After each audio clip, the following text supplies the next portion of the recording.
incredible 8-0 win over Newport. It might have been against League Two opposition, but just how much can a result like that really boost confidence in the squad? It really can, Kenzie. It really can. I mean, to beat any professional team by 8 goals is a superb result. It really is. And the manner the team went about it, I thought was very, very impressive. They looked bright. They looked sharp. I love the way they pressed the ball and forced Newport into mistakes. I like the way that the goals were shared around the team as well. Some fantastic finishes. There really, really was. The players, as you can see, looked really, really happy. And it was a really good team performance and very, very impressive on the night, especially against a Newport team who are a bit of giant killers, really. I think in the past they've beaten Leeds, they've drawn with Spurs, they've beaten Leicester. I think Man City have come to Newport and have had a tough fixture. So it's very, very good. And for the players that have not started the season, that have been on the fringes, that have come through pre-season, it's a really, really good workout for them to get that amount of minutes under their belt, increase the confidence. And the manager utilising the squad. So for the manager, it gives him more choices, it gives him more selection. And the players have put themselves into his thinking, which I think is really, really important. When a manager choosing a team and selecting a team for all different individual fixtures, to put yourself into that reckoning is always important. And the players have done themselves justice. So a really, really good result individually for the players, but collectively for the club as well. Yeah, certainly. Joe, Brower and Elyounoussi both got their first goals in a Saints shirt. There were also goals for Kyle Walker-Peters, Nathan Redmond and Nathan Teller too. Does it kind of show now that there's a lot of depth in this squad that's shining through? It does. It's great to see that depth because I think in many ways that was the big lesson that was learned from last season. I mean, there's a lot of players loaned out and we saw as the season went on, the squad just really wasn't big enough and players pretty much knew that they were playing week in, week out. And there were no real alternatives for Ralph Hasenhüttl to turn to. So Dean will tell you, when you're in a squad and there are two very good options for each position, it pushes you hard in training every single day to improve and just to try and start at the weekend. That's the ultimate goal for these players. So I just think it was great to see players making the most of the opportunities they were given. They did that against Newport, and no matter the opposition, you just can't do any more than really showing up and showing the manager that you're fit, you're fully focused, and you're ready to be called upon. And now I think Ralph Hasenhüttl's got quite a few selection headaches ahead of this game today and for the upcoming months, because he's going to have a lot of players knocking on his door saying, I'm doing it in training and I'm doing it in games when I get the chances, give me an opportunity. And that's the big difference for Saints this season and something they look to address throughout the summer, adding numbers to the squad. And some great individual displays there from Elyounoussi and Brower and Teller as well. So great attacking options, I would say. Really, really positive win. Yeah, nice problem for Ralph to have, certainly. Well, as Steve mentioned, Kyle Walker-Peters was amongst the goal scorers. He, of course, scored from the left-back position, Dean. We do know that he's found himself behind Livramento so far this season for that right-back position. Do you think he could do a job for us at left-back? Yeah, I think to start with, I think we have to give Livramento full credit. I think he's been fantastic since he's come into the team and been very, very impressive. I must admit, it was a surprise to me when Kyle Walker-Peters didn't start the season. I think he had such an impressive season last year and became such an influential player and performed so well that when he wasn't in the starting 11 at the beginning of the season, I was surprised personally. But yes, I think he can do a job at left back. He's got that versatility. He understands the role. It won't be natural for him because obviously he's right-footed, but it doesn't change too much. It's just on the other side. He'll still be able to make those runs forward. He'll be able to cut in on his right foot like he demonstrated for the goal, which is very, very important and something we've touched on before, or personally I've touched, and I'd love to see him add a few more assists and a few more goals to his game. I think that's the next part of his development, but definitely can play down that right-hand side because he's a very, very good player and he's learning all the time. He's still young. I think he's 23, 24 years old. So got huge potential still within his game to learn. And I'm sure with himself, he'll want to play right back, but as soon as he can get back in the team, whether it's right back, left back, whether it's right wing, left wing, because I think he can play those positions as well because he's very attack minded, the better for him. But he's adaptable. And he's a good player, and it's just great for the football club that they've got such competition in that right back role because two exceptional players. They really are. Yeah, definitely. Joe, we obviously saw a number of changes against Newport, but Ralph has kept the same starting lineup in both of the Premier League games so far. Do you think he might mix it up today? Potentially, but I think it's worked pretty well, especially for the first 65 minutes against Everton on the opening day and then against Manchester United. So I think as a unit, it looks very solid. And I was really impressed with the players out wide, Gineppo, Livramento, Roman Perro against Manchester United. I think they got through a heck of a lot of work defensively in those wide areas. So maybe that is, Theo Walcott, maybe Gineppo. Those would be maybe the two players. They could be switched in and out of the team. But looking defensively, Jack Stevens and Mohamed Salisu have formed a really good partnership early on in the centre of the defence. And I'm intrigued to see if Ralph maybe matches up Newcastle when they go to like a back five or a back three and kind of goes man for man with them across the pitch. But yeah, Nathan Taylor, Elyounoussi, Redmond all showed up against Newport, so they'll be pushing for a start. And as we've said, that's only a good thing for Southampton. But I think if we do see any changes today, it'll probably be pretty minimal. But Ralph has sprung a few surprises, I guess, with the starting lineup at the start of the season. So let's wait and see what he does. Well, Dean, what changes would you make then? Because as we know and have discussed, Ralph started Gineppo and Walcott as the wide men for our two Premier League matches so far, apparently because of what they offer defensively with their tracking back. But do you think with Newcastle as the opponents today, this is a good opportunity to potentially experiment with others in those positions? Potentially, Kenzie. I think the team that's been played the first two games of the season has been pretty consistent in the performance, and obviously the result against Manchester United was a good result. And Gineppo and Walcott have, like you say, defensively they're very, very reliable. I think if you look at it with Livramento coming in and Perro coming in, it's two new players coming into the squad, so they maybe would have wanted that little bit more protection. And Gineppo, we know, can provide that. We'd like to see him a bit more attacking wise, and I think he's bringing that. I'd keep him in the side, Percy, because I think he's just finding a little bit of confidence and maybe a little bit of belief in himself. And as soon as he can find that form and really express himself, I think we can see that magic on a more consistent basis. And Theo Walker brings that experience, which I think is needed in every team. Yes, he's not the Theo Walker of old with that blistering pace, but he's still quick. He can still really bring something to the squad, and he's an important player to the team. And I think he showed that in the first two games. But will Walcott play 40 games this season? Probably not. So there will be times that he comes in and out, and you have the options with Nathan Taylor. He's come into the team during the week and performed well and scored.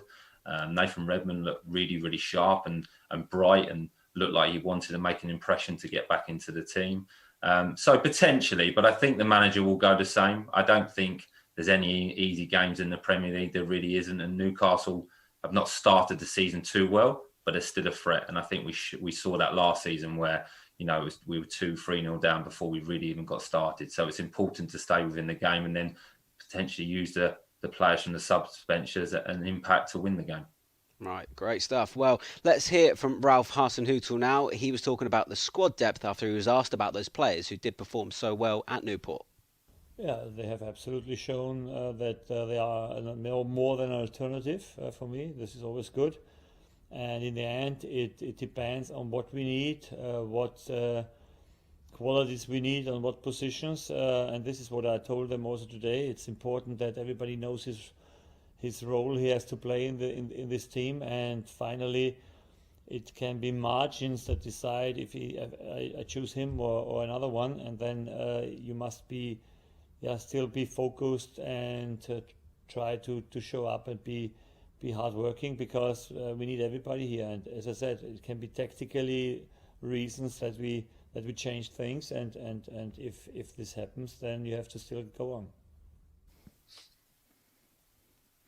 Well, it's been a pretty good week, really, for the club, hasn't it? Yeah. 2 fantastic results. And, of course, 2 new signings for the squad as well. Thierry Small, left-back from Everton, and, of course, Lianco also. What do you make of those additions to Southampton then, Joe? I think they're both very good additions and kind of follow the model that the club has been going on this season with the way they've been adding to the squad. I mean, Thierry Small is obviously a top left-back prospect for the England youth teams. A lot of big teams wanted him. So you have to say great work behind the scenes from the likes of Martin Semmens and Matt Crocker to help get these deals over the lines, because, you know, for Thierry Small and for Tino Livramento, a lot of big teams were looking at them. But I think this shows that Saints are kind of thinking outside the box with their transfer business and perhaps the funds that are available. They're looking at players who, they're not quite strong enough to play week in, week out at some of the top teams in the Premier League. Then obviously they can bring them in, develop them, and there's a lot of potential there. So Thierry Small seems to really go in line with that kind of thinking and planning for the future. And on Lianco, I mean, needed more depth at centre-back, and he provides that experience from Serie A. Clearly, he's very focused, strong, and a lot of people have described him as a very aggressive centre-back. So he seems like a very fun character and someone who's definitely going to be a fan's favourite and step out of the back and try and take the first knock. So, yeah, this move and these two signings, I mean, it just kind of follows that transfer policy that we've seen all summer long. And Ralph said something this week, which I really enjoyed, where he said he doesn't really care how old the players are. He did this at Leipzig too, and this is his squad now. You kind of get the feeling this is the makeup, what he wanted. A lot of young players, a lot of players have left the club this summer. And having that pathway to the first team, I think, is key when you're talking about Tino coming in or Thierry Small. They want to come to a team where they know that they can play regularly and develop their skills. And to me, it kind of reminds me of what a lot of Bundesliga teams have been doing with young English talents over the last few years. You look at the likes of Jude Bellingham and Jadon Sancho going to Dortmund. There's a lot of other examples as well, but they're giving first team opportunities to players who are just on the fringe at the top teams in the Premier League. So you can see Saints are doing that, and hopefully these players have the same kind of careers that Sancho and Bellingham have gone on to have, and they can get to that level. But yeah, that's what it reminds me of. It is different. It's a different model. And I think most Southampton fans are really excited about these young prospects and the fact that they're doing something slightly different in the transfer market. Yeah, well, highlighting Thierry Small, Dean, he's only 17, and a bit like Livramento, he's another young fullback that signed from a Premier League team. How good is it to see young talent in this country choosing Southampton as a place to develop their careers? I think it's brilliant, Steve. I think, like Joe's just touched on there, the model of the football club, the philosophy of the football club is that. And the difference that Southampton have is they've proven this over history, that they will give young players an opportunity. It's just not chat, or it's just not a persuasive tool to get a player to sign. There's proven history there. They can give examples of players. And I think that is really good for a younger player looking at the club. It's a family-orientated club as well. So they're not just, from my past history and experience with the younger players, they're not just producing good footballers, they're producing good people, which I think is important. So, yeah, the philosophy of the football club is amazing. And Dean, if my you want apologies for jumping in on you once again. I'm always interrupting you, but the team news is in. Dean, I apologise, but we're going to take a look at the starting 11 because there is plenty to talk about. Two changes to the team that faced Everton and Manchester United. Elyounoussi in for Walcott, and interestingly, it looks like Kyle Walker-Peters has got the nod at left back over Perraud. So let's look at that starting 11 in more depth then. In goal, Alex McCarthy. Making up the defence, Tino Livramento, Jack Stevens, Mohamed Salisu and Kyle Walker-Peters. Anchoring the midfield is our captain James Ward-Prowse and Oriol Romeu. Out wide, Moussa Djenepo and Moi Elyounoussi, who of course will be riding a wave of confidence after his hat-trick midweek. And the forwards, Shay Adams and Adam Armstrong. The Saints substitutes then are as follows: Fraser Forster, Jan Valery, Jan Bednarek, Roman Perraud, Ibrahima Diallo, Nathan Redmond, Theo Walcott, Nathan Teller and Armando Broa. So, plenty to digest there. Dean, we'll come to you first because once again I so rudely interrupted. We discussed the potential of Kyle Walker-Peters playing at left back, and it looks like that's what's happening today. Yes, I think that's what will happen, and I think it's good management by Ralph. I really do. You know, players, after putting in a really good performance, it's healthy for the squad because it shows an example that if you come in and perform and train well, that you'll still get your opportunity. And the team is not just a given; it's not just settled. And Kyle Walker-Peters, I think, will come in at left back.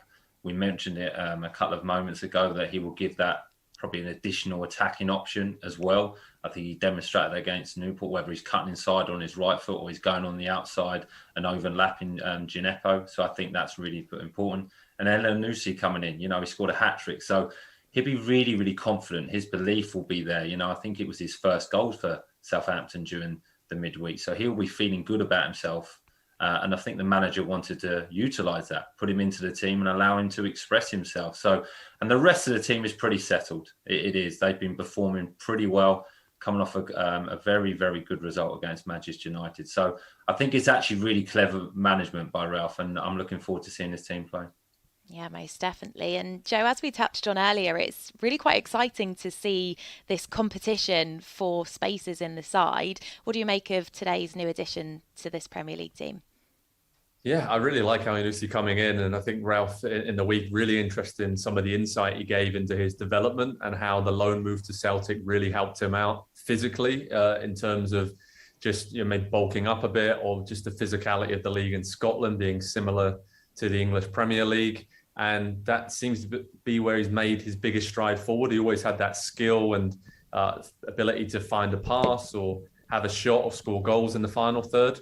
But it seems like to get into those positions, it was tough for him in the first few seasons he was at Saints. So now he's worked on that, gone away, clearly come back very hungry, had a great pre-season, and this is his reward. I just think, like we said earlier, great to have so many options where you look at the players coming in, and I don't think the level drops. Maybe perhaps last season when there was injuries, there was a lot of young players who were very inexperienced that you would be calling upon, perhaps too early in their careers, where now Southampton have Elyounoussi, WalkerPeters coming in, and the level, if not even drops, it maybe even improves in some aspects as well. So really strong squad, and that will keep Saints fresh throughout the season to be able to rotate when players are in or out of form. And yeah, I really, really like it.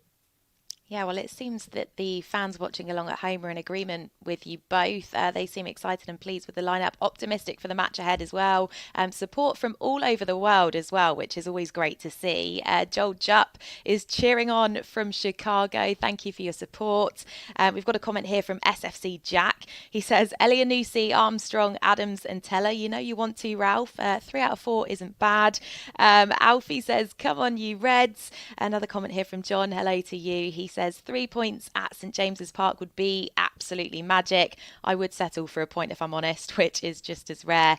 And Holly's also watching on YouTube. Good afternoon to you. And she says, come on you Saints. So the Saints fans are looking forward to this one, I think, Steve. Yeah, very much so. And also just wanted to highlight our new ticker and sidebar for Saints Live because it looks fantastic. So make sure you get your comments in as they'll appear at the bottom of the screen too. Joe, looking back to last weekend's game against Manchester United, Ralph took some credit for making a half-time substitution, also changing the shape to 5 at the back. Does that show that we've kind of got a plan B now for real, something that we maybe didn't have before? Very much so. I love that he was so proactive against Manchester United rather than being reactive to a situation. I think maybe that was the one major critique from fans, is that maybe he left changes too late or he stuck with his 4-2-2-2 system when it wasn't quite working. So it shows that Saints are developing tactically. They got a second wind in the second half as well. I know they let an equaliser early in the second half after making that change to a back 3 or a back 5, whatever you want to call it. But yeah, I really liked it because it kind of gave Saints the initiative again to settle down and then go again. And often managers say formations don't matter, but I think they do a little bit. For me, though, it's more about that defensive solidity and that mindset. He's spoken about it in the week as well with Salisu and Jack Stevens, that ability to really dig deep and hold on to results. And that's something that Ralph wants. He's been trying to get that from the players all summer long in pre-season. And it's clear that Saints are going to be successful this campaign, guys. They have to improve defensively and concede less goals, because going forward, I don't think there's any issues whatsoever about scoring goals. But having that flexibility of going from a flat back 4 to a back 3, in certain games, that will be really key to holding on to wins. And Saints have to improve that. And there was a big step forward against Manchester United.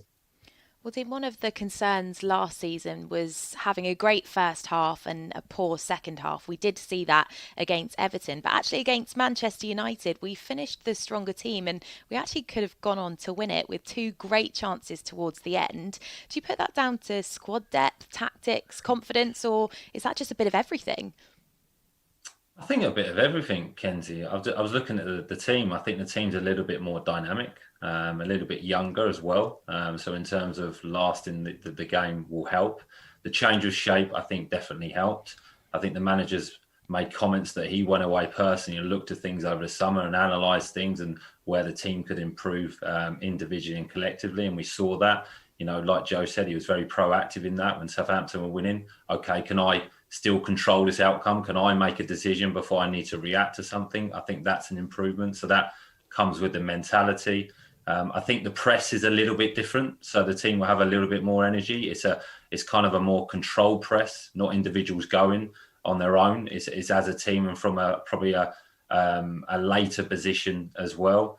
And I think, like you say, it's just a combination of things. And leaving two up the pitch, so changing the shape from a 4-2-2-2 to a 3-5-2, you still got the two players, the two strikers up the pitch to create things, to still be able to win a game. So I think that was really, really important. And it was very impressive that the way the team reacted, I think, from conceding the goal to Manchester United coming back into the game, to taking control of the game, having a good spell. From 70 minutes on, for the last 20 minutes, Southampton looked really, really good and probably should have won the game with that chance for Armstrong. So that's the change. And I think that's the mentality change as well. And I think that's to do with, you know, a physical output as well, to be able to last the game and continue that press or continue those forward runs. So it looks good for the future. Yeah, I mean, the fans are clearly excited as well about Shay Adams and Adam Armstrong and how quickly they've seemed to have gelled as a partnership. There's great link-up play for the goal against Manchester United, which did go down as a Fred OG, although we would love to give it to Shay. But what do you think of it, Joe? I'd love to give it to Shay as well, because he's in my Premier League fantasy team. So if I can get those points back, that'd be great. But yeah, unbelievable understanding between the two already. I mean, sometimes it just clicks. Sometimes you have to work really hard to get it right, but very promising. You know, 2 league goals the Saints have scored. It's been Adams to Armstrong and Armstrong to Adams in those areas in the final third. So you can see that it's working all of a sudden. And I think it works quite well with having a slightly larger striker in Shay Adams, holding the ball up and causing problems. And then someone a bit smaller in Adam Armstrong working off him. And it helps Saints mix things up and keep defenders occupied and keep them guessing. But that's not to say that Shay Adams isn't mobile as well, because I think he is. And they're both very mobile, and they never really let defenders rest for a second, those two. And that's perfect for Hasenhüttl's system with the high press. Their link-up play is great. And as we said before the season, really wanted to see Shay step up into more of a leadership role. And I feel like he's done that in the first few games of the season. So, yeah, and one good point is that Adam Armstrong is actually the fastest player in the Premier League so far this season. He hit the top speed so far. So fans love that energy. And as a lifelong Newcastle fan, be pretty interesting to see if he scores at the Gallagher end today. I feel like that might be a storyline to follow. Yeah, I agree with that one. Well, we certainly would love to see that. Dean, just how important is today's game in the wider context of the Premier League? Because our next 4 games do look pretty threatening. We've got West Ham, Man City, Wolves and Chelsea. So not an easy run at all. Certainly not if you're yet to pick up your first win of the season. I think the first win is always important. Last week, getting the first points on the board was huge. I think that would have helped the group. Getting your first win is also very important, just to breed that confidence to continue that growth of the belief within the group that you're doing the right thing and you're going to have a really, really productive season. And I think today is an opportunity against Newcastle. There's no easy games in the Premier League. I don't think now you can handpick games thinking, well, that's 3 points. This is what we really need to target these games. Southampton have proven that they're very competitive in a lot of games, whether it's the bigger teams or not. And the fixtures coming up are tough, West Ham at home would be a good game. Man City away, Chelsea away, Wolves at home. So there's still games within that group or the cluster of 4 that they can win. But I understand what you're saying, Kenzie. Newcastle were a team that have not started the season too well. I think it's 3 defeats in a row now, 2 in the league and 1 in the cup. So they'll be in need of points, and that can just bring some anxiety and pressure to the squad, especially with the Newcastle fans returning and the pressure they put on the team. So if Southampton could start well today, have some possession and score early, I think they've got a real opportunity. But yeah, you could, even though I just said you can't identify games, you could identify this game as one you would try and take advantage of. Well, focusing on our opponents for a couple of minutes, Joe, what have you made of Newcastle's start to the season? As Dean said, it is 2 defeats in the league against West Ham and Aston Villa, and then losing in the Cup to Burnley on penalties. So, it's not a great time for Steve Bruce right now. No, it just never seems to be easy for Steve Bruce. I mean, throughout the last few years at Newcastle, even though they've finished comfortably in mid-table the last couple of years, they've never really been in relegation trouble, really. And I think that's a very good return for a squad that they have. And I think that he's probably overachieved a little bit the last few years. But I think the anger with the fans is more about the ownership rather than with Steve Bruce. But I know a few Newcastle fans do get upset with him for maybe slightly negative tactics and playing players out of position quite often and playing a back five a lot. And especially when you look at their attacking players, Callum Wilson, Miguel Almiron, Saint Maximum, they're very dangerous. And especially in the opener against West Ham United, they took the game to them. And I think that's what we're seeing from Newcastle this season. Yes, they haven't, they've obviously lost 3 games to start the campaign, but they've actually taken more risks and gone at teams, which could probably suit Southampton today with their pace on the counter and the high press. And I think they'll leave more gaps than they have done over the last few seasons to exploit. But I also want to give a shout out to the Southampton fans who are up in Newcastle today, by the way, because that is not easy. Getting on planes, trains, coaches, and driving there. It's amazing support. I mean, Newport in midweek, Newcastle at the weekend. I mean, lovely to see fans enjoying those away days again. And I did it myself as a Saints fan that away day a few years ago.